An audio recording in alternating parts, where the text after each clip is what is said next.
आपण आज चिकन बिर्याणी बनवणार आहोत। तेलामध्ये कांदा घालून चांगला परतून घ्यायचा, त्याच्यामध्ये मॅरिनेट केलेलं चिकन घालायचं, सर्व मसाले, अद्रक लसूणची पेस्ट आणि दही घालून 15 मिनिटासाठी झाकून ठेवलं होतं।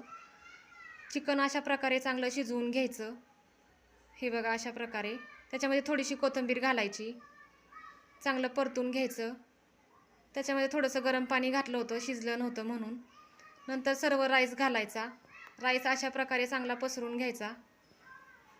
हे बघा अशा प्रकारे सगळा पसरून घ्यायचा। नंतर त्याच्यामध्ये फूड कलर घातलेला आहे मी, माझ्याकडे हिरवा आणि लाल कलर होता तो मी घातला। फूड कलरने बिर्याणी दिसायला पण छान दिसते आणि खायला पण खूप चविष्ट लागते। थोडीशी कोथिंबीर घातली, 15 ते 20 मिनिटासाठी दम देण्यासाठी ठेवली।